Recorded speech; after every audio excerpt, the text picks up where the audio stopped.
My stepbrother called me just adopted and forced me to be his servant because I wasn't real family. So I revealed everything at his college celebration dinner. My mom adopted me when I was 7 after my birth parents died in an accident. She was my aunt, actually, my birth mom's sister, but she always said I was her daughter from the moment she signed those papers. Life was great for 8 years, just me and mom in our little townhouse. She worked as a pharmacy tech, and I was a straight A student planning for college. Then mom met Frank at her book club, and everything changed. Frank seemed nice enough, and his son Colin was only a year older than me at 16. Mom was so happy, and I wanted that for her after everything she'd done for me. They got married quick within 6 months, and Frank and Colin moved in. First week was fine, everyone being polite and figuring out the new dynamic. Colin seemed cool at first. We even played video games together. Then mom and Frank went on a weekend trip for their 1-month anniversary and left us alone. That's when Colin showed his real face. The second their car left the driveway, Colin told me to make him breakfast. I laughed and said he could make his own. That's when he said it. I was just adopted, not real family, so I needed to earn my place by being useful. He said his dad married my mom and that made this his house now. I was just lucky they let me stay. I told him he was insane and mom was my legal mother. He said legal wasn't blood and everyone knew adopted kids were basically foster kids with better PR.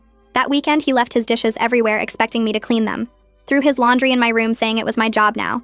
Ate all the food I'd bought with my part-time job money and said I should be grateful he even acknowledged me. When mom and Frank came back, Colin acted normal, and I didn't want to ruin mom's happiness, so I stayed quiet. Big mistake. It got worse every time they were gone.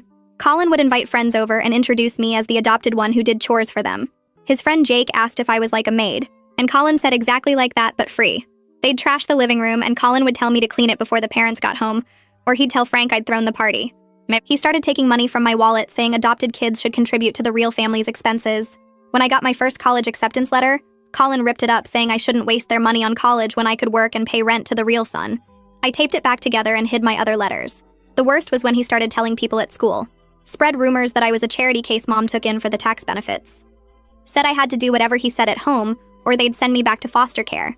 Some kids actually believed him and started treating me like I was some tragic orphan instead of the girl they'd known for years. Teachers began asking if everything was okay at home. Colin would also eat my labeled food, use my homework to copy, take my phone charger, my headphones, anything he wanted because he said real family shared, and I wasn't real family, so I could only give, not take. He'd walk into my room without knocking, saying privacy was for family members. Mom noticed I was unhappy, but Colin would jump in saying I was having a hard time adjusting to not being an only child anymore. Frank would nod and say I'd get used to sharing attention. I started planning. First, I researched inheritance law in our state. Found out that adopted children had the exact same legal rights as biological children. Then I learned about property ownership and discovered mom had owned our townhouse before marriage. It was separate property, not marital property. Frank had no claim to it. Colin definitely didn't. Next, I started recording everything on my phone. Colin ordering me around, calling me fake family, saying I should be grateful they didn't put me in foster care. Got weeks of footage including him stealing from my wallet and going through my things. Then I waited for the perfect moment. It came when Colin got accepted to his dream college. Same one where his girlfriend was going. He was bragging to everyone, posting everywhere about it. His whole future planned out. That night at dinner, he announced his acceptance and Frank started talking about how proud he was of his son. Colin said it was good to have a real member of the family achieving something since adopted kids usually ended up nowhere. Mom froze. Frank asked what he meant. That's when I played the recordings. All of them. Colin's voice filling the dining room talking about how I wasn't real family, how I should be their servant, how adoption was just fancy foster care. Mom's face went from shock to rage. Mom's face went white as she listens to Colin's recorded voice calling me fake family and demanding I serve him like a maid. Frank sits frozen with his fork halfway to his mouth, looking between the phone and his son with complete confusion. The recording keeps playing and Colin's voice gets louder saying I should be grateful they even let me stay in the house. Mom's hands shake as she grips the edge of the table. Her knuckles turn white from how hard she's holding on. Frank sets his fork down slowly and leans forward like he can't believe what he's hearing. Colin's face goes red and he reaches across the table trying to grab my phone. Mom stands up so fast her chair falls backward and hits the floor with a loud crash. She points at Colin and tells him not to move, her voice shaking with rage I've never heard before.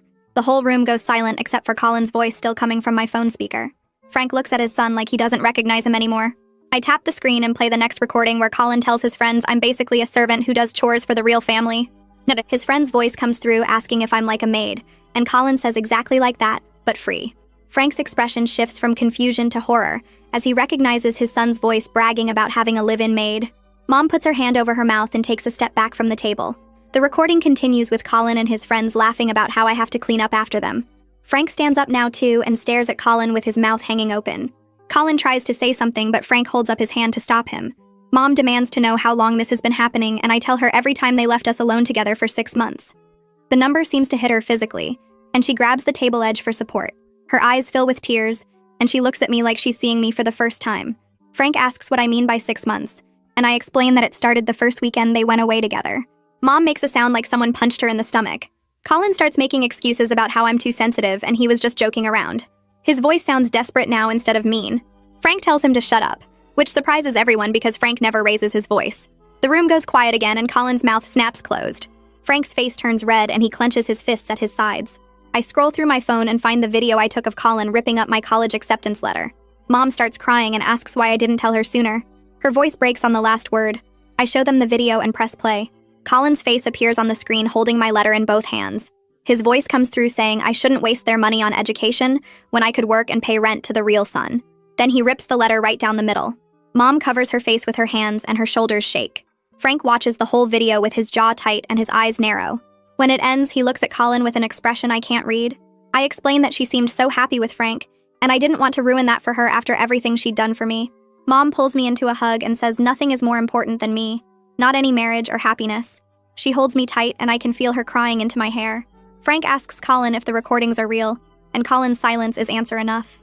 He just sits there staring at his plate without saying anything. Frank looks devastated as he realizes his son has been tormenting me, while he thought we were bonding as a family. His face crumbles and he sits back down in his chair like his legs won't hold him anymore. Mom lets go of me and wipes her eyes. She turns to Frank and tells him that Colin needs to leave the house tonight and stay somewhere else while they figure this out. Her voice sounds calm now, but cold. Frank agrees immediately and pulls out his phone to call his brother. He walks into the kitchen and I can hear him asking if Colin can stay there temporarily. Colin protests that this is his home too, and I'm the one who should leave. Mom's response is ice cold as she reminds him that she owned this house before she even met Frank, and I'm her legal daughter. Colin's face goes pale and he looks at his dad for help, but Frank is still on the phone in the kitchen. Mom tells Colin to go upstairs and pack a bag right now.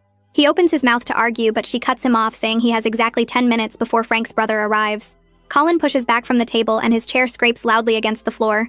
He stomps toward the stairs and I hear his footsteps heavy on each step. Frank's footsteps get quieter as he leads Colin upstairs, and I hear their voices through the ceiling but can't make out the words.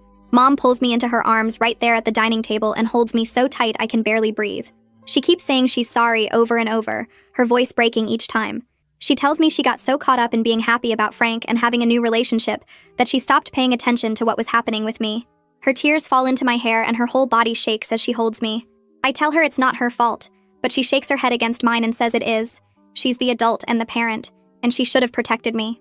She should have noticed something was wrong instead of believing Colin's lies about me adjusting to not being an only child. I pull back from the hug and wipe my eyes, then scroll through my phone to find the folder where I saved everything else. Mom watches my screen as I open the first photo showing our living room completely trashed with pizza boxes and beer cans everywhere. Her hand covers her mouth when she sees it. I swipe to the next photo showing the same mess from a different angle with Colin's friends visible in the background laughing. Then I show her the text where Colin demanded $20 from me to replace the money he spent on cigarettes. Mom's face goes pale as she reads his message saying, adopted kids should contribute to real family expenses. I keep scrolling and she sees more texts, more demands for money, more reminders that I'm not real family. There are photos of my room after Colin went through my things, my drawers pulled open and my stuff scattered everywhere. Mom makes a choking sound and puts her hand over her stomach like she might throw up. She scrolls faster now, seeing months of documented abuse all laid out in photos and screenshots and saved voice messages. Her hands shake so badly she almost drops my phone. I take it back and show her the video I took of Colin eating the lunch I'd labeled with my name and packed for school the next day. He looks right at the camera and says, real family shares everything. Fake family gets leftovers. Mom starts crying again, harder this time, and I hear Frank and Colin coming back down the stairs. Frank walks into the dining room and sits down heavily in his chair, his face red and his eyes wet. He asks to see everything I showed Mom, and I hand him my phone without saying anything. He watches the first video with his jaw clenched tight, then the second one, then starts scrolling through the photos. His expression changes from shock to horror to something that looks like physical pain. He stops on the photo of Colin's friends trashing our living room and stares at it for a long time. Then he looks at me and asks how many times this happened, and I tell him at least 6 times that I know of. Frank closes his eyes and his shoulders slump forward. He keeps scrolling through everything, taking his time with each photo and text message, reading every word Colin wrote to me. When he gets to the video of Colin ripping my college letter, he watches it 3 times in a row. His hands grip my phone so hard I worry he might break it. He finally looks up at Mom and says he had no idea. He thought I was just having normal teenager problems with sharing space. Mom's face hardens and she tells him that's because Colin convinced both of them I was being dramatic while he was systematically tormenting me. Frank nods and doesn't try to defend himself, just sits there looking completely broken. We hear Colin's footsteps on the stairs again, and he walks into the dining room carrying a backpack and a duffel bag. He drops them on the floor and crosses his arms, trying to look tough, but his eyes are red and puffy. He tells Mom I'm making a bigger deal out of this than it needs to be, that siblings fight and this is normal stuff. Mom stands up so fast her chair tips over backward and crashes to the floor. She tells Colin to shut his mouth right now because she doesn't want to hear another word of his excuses. Her voice sounds cold and sharp, nothing like her normal warm tone. She says he has exactly 1 week to think about what he's done and decide if he wants to take full responsibility for his actions. If he does, they'll talk about him coming back home, but only if he admits everything and commits to changing. If he doesn't, he can stay with Frank's brother permanently. Colin's tough expression cracks and he looks at Frank for help, but Frank just shakes his head.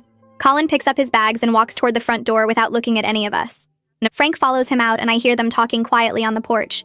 Then a car pulls up and doors slam. The house goes silent except for the sound of Mom breathing hard like she just ran a race. She picks up her chair and sits back down, then reaches for my hand across the table. Frank comes back inside and closes the front door, then locks it like he's afraid Colin might try to come back. He walks to the kitchen and I hear him filling the kettle with water. Mom squeezes my hand and asks if I want tea, and I nod because my throat feels too tight to talk. Frank brings 3 mugs to the table a few minutes later, and we all sit there holding the hot cups and not saying anything. Mom finally breaks the silence and tells me she wants to hear everything, not just what's in the recordings. She wants to know every detail about what Colin did so she understands the full picture. I take a sip of tea to buy myself time and then start talking. I tell her about Colin going through my dresser drawers and taking my favorite hoodie, then claiming it was his when I asked for it back. I tell her about him stealing my phone charger every single night so my phone would die and I couldn't talk to my friends.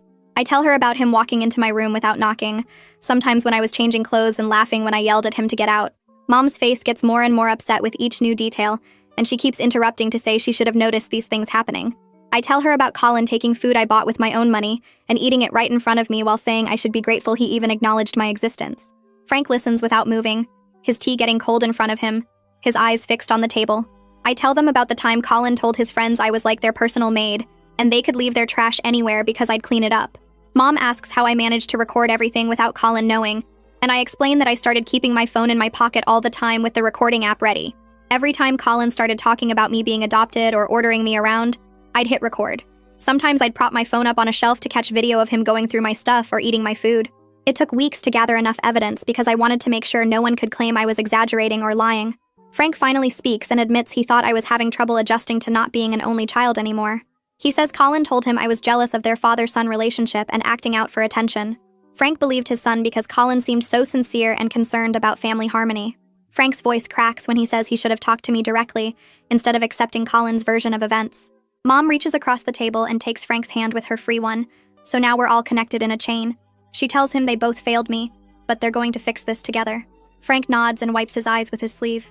Mom asks if anyone at the school knows what was happening at home, and my stomach drops because I'd been hoping to avoid this part. I take a deep breath and tell her about the rumors Colin spread, about how he told people I was a charity case she took in for tax benefits. I tell her some kids started treating me differently, asking if I was okay or if I needed help, like I was some tragic foster kid. Teachers began pulling me aside to ask about my home life, and I had to lie and say everything was fine. Mom's face goes from upset to furious, and she asks me to name the kids who treated me badly. I tell her it wasn't really their fault because they believed Colin's lies, but she says it doesn't matter. They should have known better than to spread rumors. Frank asks if Colin's friends at the school know what he was doing to me at home, and I nod, explaining that some of them were there when he introduced me as the maid. Mom stands up and says we're going to fix this. All of it. Starting tomorrow. She's taking the day off work, and we're going to see the school counselor together. Frank agrees and says he'll come too, because this is a family problem that needs a family solution. We sit there drinking our tea until it gets dark outside and no one turns on the lights. The next morning, Mom calls her work and tells them she needs a personal day. Then she drives me to the school early before classes start. We go straight to the counseling office and ask to see the school counselor without an appointment. The secretary looks surprised but goes to get her. And a minute later, this woman with short gray hair and kind eyes comes out. Mom introduces us and explains that we need to talk about a serious family situation that's been affecting me at the school. The counselor, whose name is Susan Gilmore according to the nameplate on her desk, leads us into her office and closes the door. She offers us chairs and sits down across from us with a notepad. Mom starts explaining what happened, how Colin has been abusing me for months and spreading rumors at the school. Susan listens without interrupting, her expression getting more serious as Mom talks. When Mom finishes, Susan turns to me and asks if I feel safe at home now that Colin is gone. I tell her yes, that Mom and Frank are handling it, and Colin isn't coming back unless he takes full responsibility. Susan nods and writes something on her notepad, then asks me to tell her the whole story in my own words. I go through everything again, from that first weekend when Colin showed his real face to the dinner where I played the recordings. Susan's pen moves across her notepad the whole time I'm talking, taking notes. When I finish, she puts down her pen and looks at me with such understanding that I feel tears start again. She tells me that what Colin did was emotional abuse, not normal sibling conflict. She says the way he systematically targeted my adoption status and exploited it to control me makes this particularly harmful. She explains that normal siblings might fight or annoy each other, but they don't create power structures where one person has to serve the other. They don't use someone's deepest vulnerability against them repeatedly. Susan says I did the right thing by documenting everything and speaking up, even though it took months to get there. Susan closes her notepad and leans forward with her hands folded on the desk. She asks if Mom and I would be open to family therapy, because what happened requires more than just one conversation to process and heal. Mom nods immediately and asks if we can start this week, because she doesn't want to wait any longer to fix this. Susan pulls out her phone and scrolls through her calendar, while explaining that her husband Brady specializes in blended family issues and has helped many families work through similar situations. She offers to call him right now to see if he has any openings this week, and Mom says yes, please, whatever it takes. Susan steps out of the office to make the call while Mom and I sit in silence holding hands. When Susan comes back 5 minutes later, she says Brady can see us Thursday afternoon at 4 if that works for everyone. Mom agrees instantly and says she'll make sure Frank is there too, because this is a family problem that needs everyone involved. At the school that day, I feel different walking through the hallways like something heavy lifted off my shoulders, even though I know the hard part is just starting. Mara catches up to me at my locker before first period and immediately asks what's going on, because I look different somehow. I tell her everything that happened at the dinner, how I played the recordings, how Colin got kicked out, how Mom and Frank are making him stay at his uncle's house. Mara's mouth drops open and she grabs my arm, pulling me toward an empty classroom. She closes the door and makes me tell her the whole story again from the beginning. When I finish explaining about the 6 months of abuse and the recordings and Susan's meeting this morning, Mara looks shocked and a little hurt. She asks why I didn't tell her sooner because we're supposed to be best friends, and she had no idea things were that bad at home. I explain that I didn't know how to talk about it because Colin made me feel like maybe I was overreacting or being too sensitive about normal sibling stuff. Mara shakes her head hard and says nothing about what I described. Sounds normal at all. She admits she noticed I'd been stressed and quieter lately, but she thought it was just college application pressure getting to me. The guilt shows on her face as she says she should have pushed harder to find out what was wrong instead of just accepting my excuses. I tell her it's not her fault because I got really good at hiding it and pretending everything was fine. Mara hugs me tight and says from now on she's not letting me brush things off when something is clearly bothering me. She makes me promise to tell her if Colin tries anything when he comes back, or if anyone at the school gives me trouble about it. By lunchtime, word has spread through school that Colin got kicked out of his house and some of his friends are looking for me. I'm walking to my next class when 3 guys including Kieran block the hallway in front of me. Kieran steps forward with his arms crossed and asks if it's true that I got Colin thrown out over some stupid recordings. I try to walk around him, but he moves to block me again. He says I'm ruining Colin's life over nothing and trying to break up my mom's marriage just because I can't handle not being an only child anymore. His friends nod along and one of them says Colin told them I've been difficult since his dad moved in. I feel my face get hot as other students start gathering to watch the confrontation. Kieran gets louder saying Colin is his best friend, and he knows Colin would never do the things I'm claiming because Colin is a good guy who is just trying to help me adjust. Mr. Fraser's voice cuts through the hallway telling everyone to get to class. He walks up to our group and asks what's going on here. Kieran starts to explain, but Mr. Fraser holds up his hand and tells Kieran to go to the principal's office right now. Kieran protests that he was just talking to me, but Mr. Fraser says blocking someone in the hallway and confronting them with a group is not just talking. He points down the hall and Kieran leaves with his friends following behind him looking confused. Mr. Fraser asks me to stay after class because he wants to talk to me about something. The rest of the day drags by with people staring at me in the hallways and whispering when I walk past. After class, Mr. Fraser closes the door and asks me to sit down. He's my favorite teacher because he actually listens to students and treats us like real people instead of just kids. He sits on the edge of his desk and asks gently if I'm okay and if there's anything the school should know about my home situation. I hesitate because I don't want to make things worse, but then I remember Susan saying I did the right thing by speaking up. I tell Mr. Fraser about the rumors Colin spread at the school over the past few months, how he told people I was a charity case Mom took in for tax benefits, how some students started treating me differently because they believed I was some tragic foster kid instead of just a normal adopted daughter. Mr. Fraser's expression gets more serious as I talk, and he writes some notes on a pad of paper. He asks if I have any evidence of the rumors or the way Colin talked about me at the school. I pull out my phone and show him a few of the recordings where Colin introduces me to his friends as the adopted one who does chores. Mr. Fraser listens to about 30 seconds before he stops me and says he's heard enough. He tells me this is serious, and he's going to talk to the principal about addressing the bullying and false information that's been spread around school. He says no student should have to deal with their family situation being used against them like this. Before I leave, he asks if I feel safe at home now, and I tell him yes because Colin is gone and Mom and Frank are handling it. Mr. Fraser nods and says to come to him if I need anything or if any students give me trouble about this situation. The principal calls me to her office first thing the next morning. I walk in, and she's sitting behind her desk with a serious expression that makes my stomach drop. She asks me to sit down and explain the full story of what's been happening at home and at the school. I show her the recordings on my phone and explain how Colin's rumors damaged my reputation over the past 6 months. She listens to several recordings and watches her face change from neutral to angry as Colin's voice fills her office calling me fake family and saying I should be grateful they let me stay. When I finish, she puts her head in her hands for a moment before looking up at me. She says she's horrified that this was happening right under the school's nose and no one caught it sooner. The principal explains that she'll be making an announcement at the end of the day, clarifying that rumors about my adoption and family situation are completely false, and that bullying of any kind will not be tolerated. She says she also wants to meet with Colin when he returns to the school to address his behavior and make sure he understands the consequences of spreading false information about other students. I feel relief wash over me knowing that the school is taking this seriously. She asks if I need to talk to the school counselor about everything that happened, and I tell her Mom already set up family therapy for us starting this week. The principal nods and says that's good, but her door is always open if I need anything from the school side. That afternoon, Mom picks me up early from the school so we can go to our first therapy session with Brady. Frank is already at Brady's office when we arrive, and he looks nervous sitting in the waiting room. Brady comes out to greet us, and he looks different from what I expected.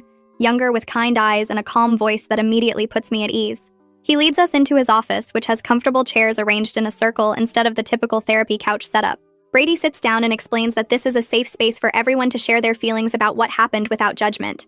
He says the goal isn't to blame anyone, but to understand how things got so bad and figure out how to move forward as a family. Mom starts talking first, and her voice shakes as she describes her guilt for not protecting me better. She says she got so focused on her new marriage and trying to make everyone happy that she completely missed the signs that I was suffering. The tears start falling as she admits she failed me as a mother by prioritizing her own happiness over my well-being. Brady lets her finish before gently pointing out that recognizing the problem is the first step toward fixing it. Frank speaks next, and he looks down at his hands the whole time. He admits he enabled Colin's behavior by dismissing my discomfort as normal adjustment issues when I tried to bring things up. He says he wanted so badly for the blended family to work that he ignored red flags and believed Colin's explanations without questioning them. Frank's voice cracks when he says he's sorry for not protecting me and for allowing his son to abuse me in what should have been my safe home. I turn my attention back to Brady, waiting for him to continue the session. He leans forward in his chair and starts explaining how Colin's behavior makes more sense when you understand his background. Brady says Colin probably felt scared about sharing Frank with a new family, and that fear came out as anger toward me. He explains that doesn't make what Colin did okay, but it helps us understand why he went after my adoption status instead of just normal sibling stuff.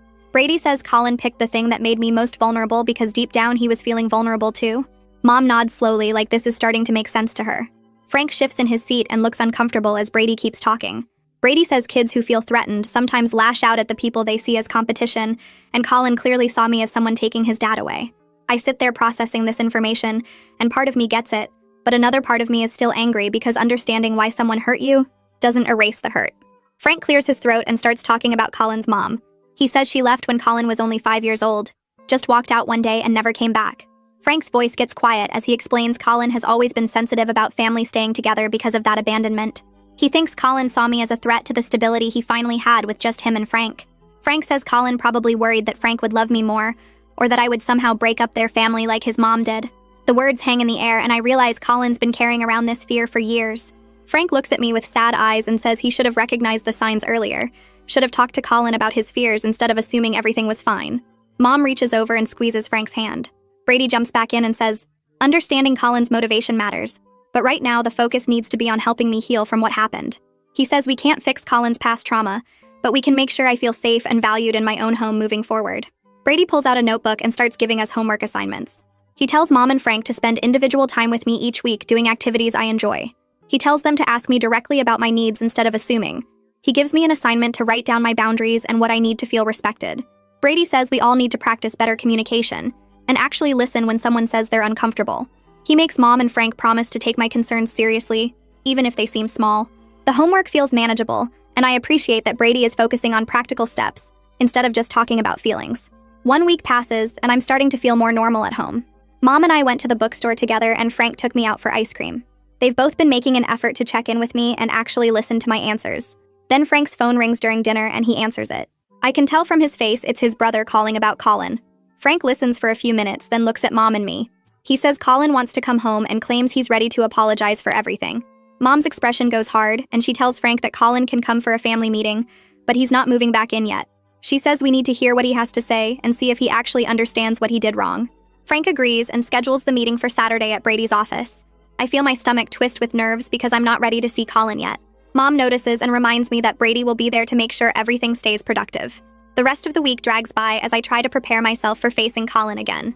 Saturday arrives and we drive to Brady's office in silence. Colin is already in the waiting room when we get there, and he looks terrible. His eyes are red and puffy like he's been crying.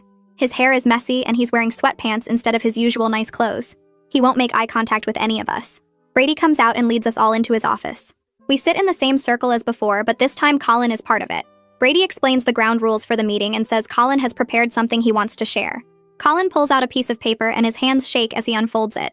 He starts reading an apology he clearly wrote with someone's help, because it sounds too formal for how Colin normally talks. He says he takes full responsibility for his actions and acknowledges that he caused me serious harm. He admits he was wrong to use my adoption against me and wrong to treat me like a servant. He says he's been doing a lot of thinking about why he acted that way, and he's starting to understand his own issues. Colin's voice cracks a few times while he reads, and I can tell he's genuinely upset. When Colin finishes reading, everyone looks at me waiting for my response. I take a deep breath and tell Colin that his apology is a start, but words aren't enough after 6 months of abuse. I say I need to see actual changed behavior and real respect before I can trust him again. I tell him he made me feel worthless in my own home, and that doesn't just go away because he says sorry. I explain that he spread lies about me at the school and damaged friendships that took years to build. Colin nods and keeps his eyes down. I say I appreciate that he's taking responsibility, but I need time to see if he really means it, or if this is just an act to get back into the house. Mom puts her hand on my shoulder in support. Brady says what I'm expressing is completely valid and that rebuilding trust takes time and consistent action. Brady shifts into practical mode and starts laying out ground rules for if Colin moves back home. He says Colin needs to start individual therapy immediately and attend every single session. He says Colin cannot enter my room without knocking and getting permission first. No exceptions. He explains we need equal division of household chores with a written schedule so there's no confusion. Brady makes it crystal clear there's zero tolerance for any comments about my adoption or family status. He says if Colin makes even one adoption-related remark, he's out of the house again. Colin agrees to everything without arguing. Brady writes down all the rules and makes copies for everyone. He says we'll review these guidelines in our family sessions to make sure everyone is following them. Frank and Mom both nod their approval. Mom adds her own conditions on top of Brady's rules. She says Colin needs to publicly correct the rumors he spread at the school about me. She tells him he has to make an announcement or statement that clarifies I'm a full member of the family with equal status. Mom also says Colin needs to apologize directly to Mara and my other friends for how he treated me in front of them. She wants him to take responsibility for the social damage he caused me. Colin looks uncomfortable but agrees to do it. Mom's voice is firm as she explains these aren't optional. They're requirements for him to come back home. I feel grateful that Mom is standing up for me this strongly. Frank supports Mom's conditions and says Colin will do whatever it takes to make things right. Frank speaks up and drops another consequence on Colin. He says Colin's college fund is being reduced to pay for all the family therapy sessions. Frank also tells Colin he needs to reimburse me for all the money he stole from my wallet over the past 6 months. Colin's face falls and he looks like he wants to argue, but then he closes his mouth. Frank says this is about Colin learning that actions have real financial consequences. Colin asks how much money he owes me, and I tell him it was about $300 total. Frank says that amount plus the therapy costs will come out of Colin's college savings. Colin looks upset but doesn't argue because he knows he has no leverage here. He just nods and says he understands. Brady notes all of this down and says financial restitution is an appropriate consequence. 2 weeks go by before Colin actually moves back into the house. During those 2 weeks, Mom and Frank make sure all the ground rules are posted on the fridge and in Colin's room. They set up the chore schedule and bought a lock for my bedroom door so I can have complete privacy. Colin starts his individual therapy and Frank drives him to every appointment.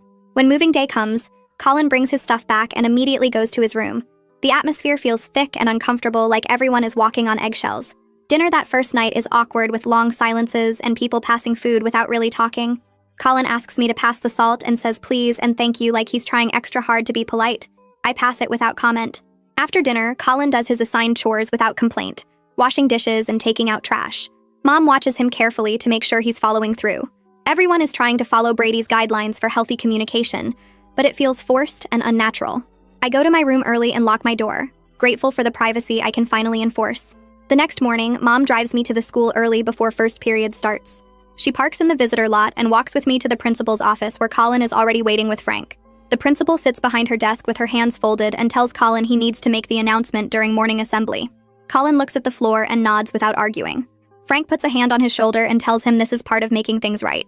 The principal leads us all to the auditorium where students are filing in for the weekly assembly. I sit in the front row with Mom while Colin goes backstage with the principal. My stomach feels tight as I watch kids find their seats and talk to their friends. Mara spots me and waves from across the room, but I can barely wave back. The principal walks onto the stage and asks everyone to quiet down. She introduces Colin and says he has something important to share with the school. Colin walks out looking uncomfortable in his nice shirt that Frank probably made him wear. He stands at the microphone and pulls a piece of paper from his pocket.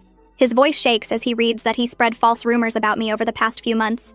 He says I'm a full member of our family with equal status, and everything he said before was wrong. Some of his friends in the back row look shocked and start whispering to each other. Most students just listen quietly, and a few people near me nod like they're glad to hear the truth. Colin folds the paper and walks off stage without looking at anyone. The principal thanks him and moves on to regular announcements about the science fair. After assembly, I walk to my locker and students I don't even know well come up to say they're glad Colin cleared things up. One girl from my English class tells me she never believed the rumors anyway. I get my books for first period and head down the hallway. Kieran appears next to me near the water fountain and asks if he can talk to me for a second. I stop walking and look at him, waiting. He shifts his backpack on his shoulder and says he wants to apologize for confronting me last week about Colin getting kicked out. His voice sounds genuine as he explains he didn't know the full story. He admits Colin always presented things like I was the problem, and he believed his friend without questioning it. Kieran says he feels stupid now for not seeing what was really happening. I tell him it's okay, and that Colin was good at hiding his real behavior from everyone. Kieran nods and says, if I ever need anything or if anyone gives me trouble, to let him know. He walks away to his own class, and I continue to mine, feeling a bit lighter. During lunch, Mara saves me a seat at our usual table and immediately asks how I'm doing. She's been texting me every morning and night since everything happened, making sure I'm not isolating myself. I tell her about Colin's announcement and Kieran's apology. Mara says she's proud of me for standing up for myself. She introduces me to two of her friends from art club who sit down with their trays. They're both really nice and ask about my college plans. Mara invites me to come to art club after school on Thursday even though I can't draw. She says I can just hang out and it'll be fun. I agree to come because spending time with supportive people sounds better than going straight home. Over the next few days, Mara checks in with me constantly between classes and at lunch. She makes sure I'm not eating alone or avoiding social stuff. She drags me to a basketball game on Friday night where we sit in the bleachers and eat nachos. Her friends from art club are there too, and we all cheer for our team even though they lose. I realize I'm laughing more than I have in months. At home, Colin and I move around each other carefully like we're walking on glass. He stays in his room most of the time doing homework or playing games. I keep my door locked and do the same. During dinner, we pass food and say please and thank you, but don't really talk. One night, Colin asks me what I thought of our history homework, and I tell him the essay question was confusing. He agrees and says he had to rewrite his thesis twice. It's awkward, but it's better than him calling me fake family or demanding I serve him. Mom watches these small interactions with hope in her eyes.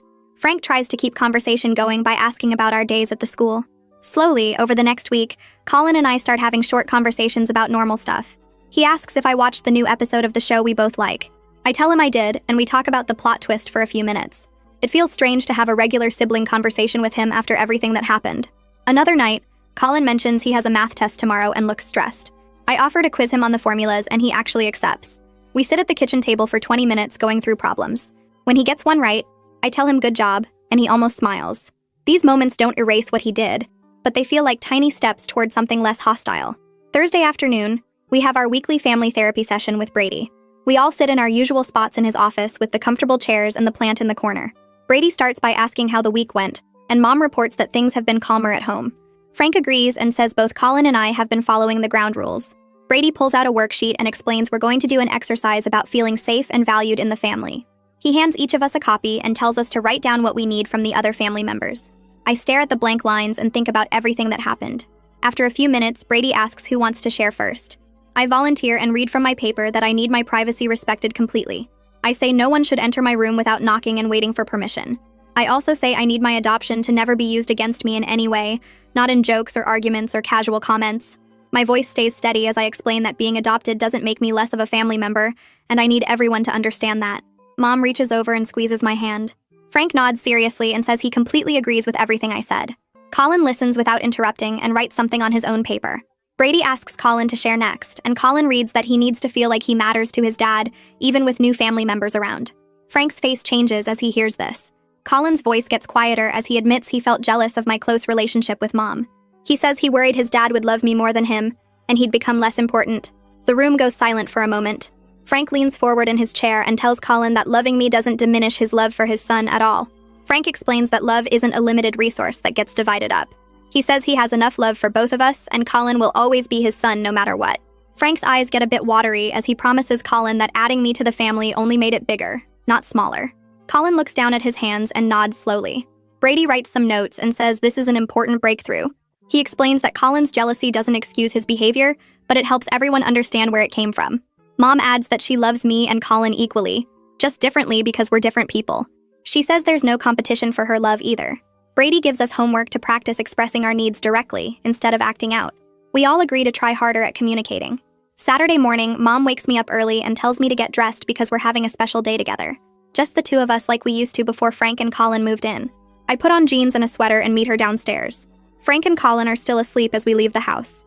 Mom drives us to our favorite restaurant across town, the little diner with the red booths where we used to go for breakfast every weekend. We slide into our usual booth by the window and order pancakes and bacon. Mom reaches across the table and holds my hand. She tells me she's been thinking a lot about everything that happened.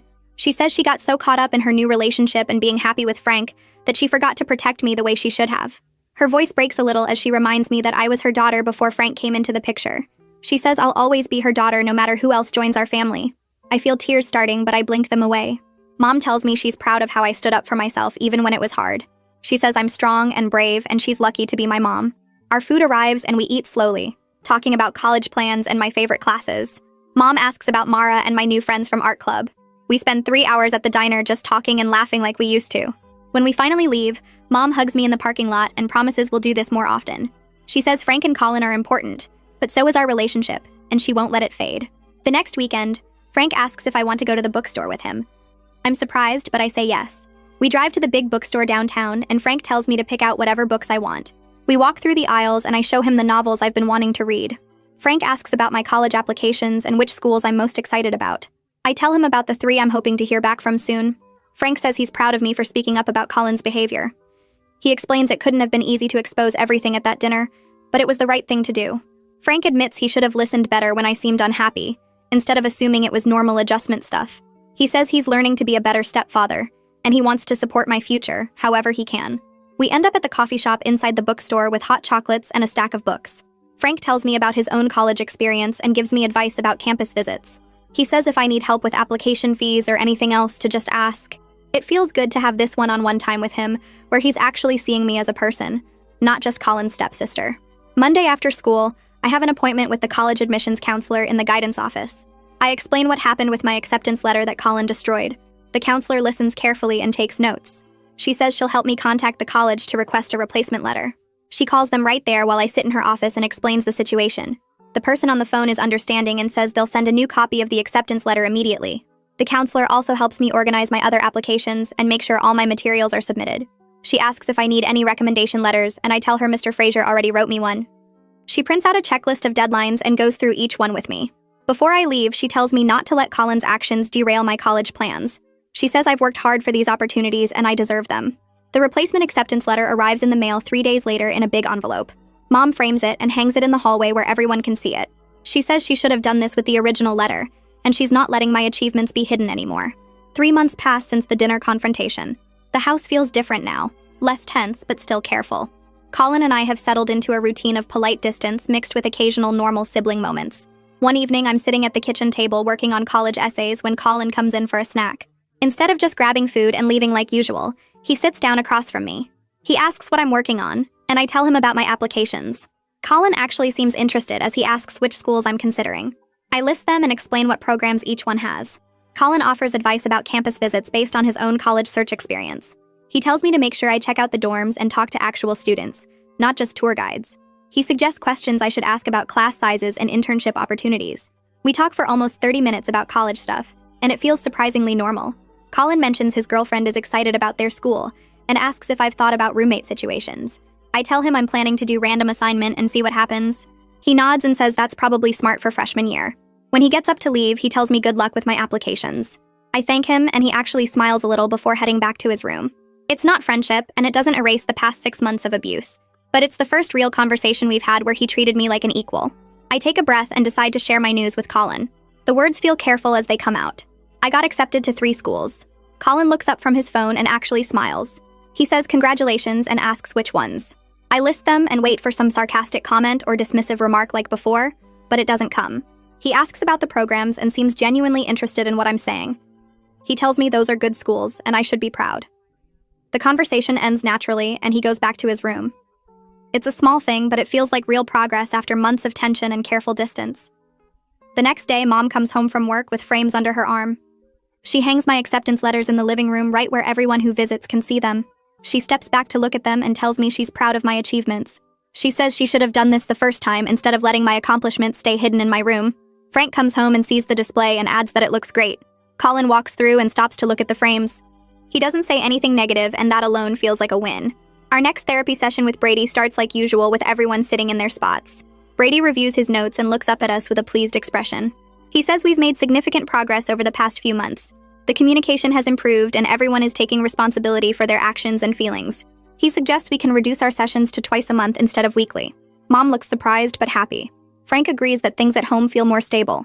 Brady says he's impressed by everyone's commitment to change and honest communication. He reminds us that therapy is always available if we need it, but we've built a strong foundation. Colin nods and says the individual sessions have been helping him too. Brady gives us new homework assignments focused on maintaining the progress we've made. Bonnie stops by the house a few days later to drop off some paperwork for Mom. She comments on how much happier Mom seems now compared to a few months ago. Mom invites her in for coffee, and they sit at the kitchen table talking. I hear Bonnie say the tension was obvious before, even though Mom tried to hide it. Mom admits the first few weeks after the confrontation were incredibly hard. She says there were moments she worried the marriage wouldn't survive the honesty, but working through everything openly has actually made their relationship stronger. Frank joins them and agrees that facing the problems head-on was better than pretending they didn't exist. Bonnie says she's glad they pushed through the difficult part instead of giving up. That evening, Frank and Mom sit together on the couch after Colin and I go to our rooms. I hear their voices through the wall as I'm doing homework. They're talking about their relationship and their commitment to each other. The conversation sounds serious but not angry. The next morning at breakfast, Mom announces that she and Frank have renewed their commitment to each other with a new understanding. She says their kids' well-being comes before their own comfort. They promise to address problems immediately instead of hoping they'll resolve themselves. Frank adds that they won't let issues fester like they did before. Colin and I exchange glances across the table. It feels good to hear them prioritize us, but also weird to be the focus of their promises. Colin comes home from his individual therapy session later that week and finds me in the kitchen making a snack. He leans against the counter and tells me his therapist is helping him understand why he felt so threatened by me. He says he's working on his insecurity issues about sharing his dad with other people. He admits he saw me as competition for Frank's attention and love. His therapist is helping him realize that love doesn't work that way, and there's enough for everyone. I tell him I'm glad he's getting help. He nods and says he knows he messed up badly, and he's trying to be better. The conversation is awkward, but it's honest, and that matters more than comfort right now. 4 months pass since the dinner confrontation that changed everything. The house feels different in ways that are hard to explain. One Saturday afternoon, Colin knocks on my door and asks if I want to play video games together like we did that first week when they moved in. I hesitate because part of me still remembers all the awful things he did, but another part of me wants to believe people can actually change. I agree, and we set up in the living room with controllers. We play for almost 2 hours, and it's actually fun. There's still some awkwardness when we talk between games, but we laugh at stupid moments and trash talk each other in a normal sibling way. It's not friendship, and it doesn't erase the past 6 months, but it's something real and positive. Mom's lawyer visits the house to go over some documents. Mom asked her to confirm my legal rights as an adopted child after everything that happened with Colin. The lawyer spreads papers across the dining room table and explains that I have full legal rights identical to biological children. She helped Mom update her will to explicitly state that I inherit equally with any other children. Mom shows me the documents and points to where my name appears next to Colin's with the same provisions. She tells me this is to reassure me of my permanent place in this family. The lawyer adds that adoption creates the exact same legal parent-child relationship as birth. No one can ever claim I have fewer rights or less standing. I feel something tight in my chest loosen as I read the official legal language confirming what Mom always told me. At the school, things have shifted back to normal. The rumors Colin spread have faded, and people treat me like they did before all this started. Student council elections happen, and I decide to run for a position. Mr. Fraser helps me with my campaign speech and offers advice about connecting with voters. Election day comes and I win a seat on the council. Mr. Fraser pulls me aside after the announcement and tells me he's proud of how I handled a difficult situation with grace and strength. He says standing up for myself while maintaining my dignity showed real character. Other teachers congratulate me in the hallways, and my friends celebrate with me at lunch. I finally make my college decision after weeks of weighing options and visiting campuses. The whole family goes out to dinner at a nice restaurant to celebrate. We sit at a round table and order appetizers and entrees. When the food arrives, Frank raises his glass and proposes a toast to my success. Colin lifts his glass too and adds that he's grateful I gave him a chance to be a better brother. He says he knows he doesn't deserve my forgiveness, but he's working to earn it. Mom's eyes get watery as she looks around the table at all of us. She says this is what family should be about, supporting each other and growing together. We clink our glasses and the sound fills the space between us with something that feels like hope. A few days after the celebration dinner, Mom finds me in my room studying for finals. She sits on my bed and asks if we can talk. I close my textbook and turn to face her. She takes my hand and tells me watching me stand up for myself changed something in her too. For years, she played it safe at work, never pushing for promotions or better positions because she was scared of rejection or failure.